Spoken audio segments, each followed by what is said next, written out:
আজ পর্যন্ত আমি ইলিশ মাছের লেজের ভর্তা যতবারই করেছি এরকম স্বাদ আর কখনোই হয়নি।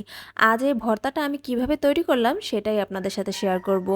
এর জন্য প্রথমেই আমি কড়াইতে কিছুটা পরিমাণে তেল দিয়ে তার ভিতরে কিছুটা কাঁচা মরিচ দিয়ে দিলাম, তারপরে দিয়ে দিলাম কিছুটা পেঁয়াজ কুচি দিয়ে খুব ভালো করে এটাকে একটু ভেজে নেব যতক্ষণ না পর্যন্ত একটু বাদামি কালার হয়ে আসে।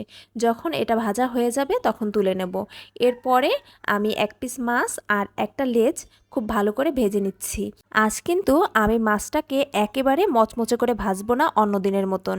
আজ আমি খুব সুন্দরভাবে একটু ব্রাউন কালার হয়ে গেলে মাছটা তুলে নেব। ইলিশ মাছ ভাজা এমনিতেও খুবই অল্প সময়ে হয়ে যায়। আর আমি দেখেছি মাছটা একেবারে মচমচে করে ভেজে নিলে ভর্তাটা খুবই শুকনো শুকনো হয়, তখন খেতে ভালো লাগে না। তাই আমি খুব সুন্দরভাবে হালকা আঁচে মাছটাকে ভেজে নেব। এরপর চলে গেলাম ভর্তা তৈরিতে। এখানে প্রথমে ভাজা কাঁচামরিচটা খুব ভালো করে একটু বেটে নিচ্ছি। যখন এটা খুব সুন্দরভাবে একটু মিহি হয়ে যাবে তখন এর ভিতরে আমি দিয়ে দেব যে পেঁয়াজটা ভেজে রেখেছিলাম, সে পেঁয়াজটা দিয়ে তারপরে আমি এটাকে খুব সুন্দরভাবে একটু বেটে নিব যতক্ষণ না সব কিছু খুব সুন্দরভাবে সফট হয়ে আসছে। আর আমি কিন্তু এখানে কিছুটা লবণও দিয়েছিলাম, কিন্তু ভিডিওটা স্কিপ হয়ে গিয়েছে।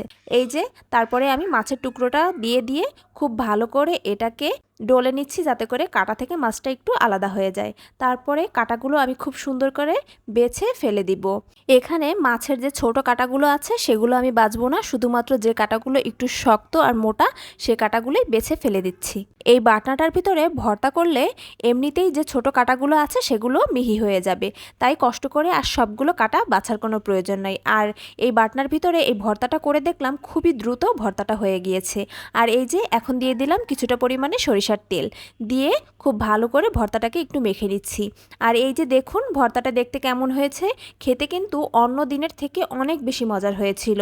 আজ মনে হলো ইলিশ মাছ ভর্তার আসল স্বাদটা পেলাম। আশা করছি ভিডিওটি আপনাদের সকলের ভালো লেগেছে। সবাই ভালো থাকবেন, সুস্থ থাকবেন। আল্লাহ হাফেজ।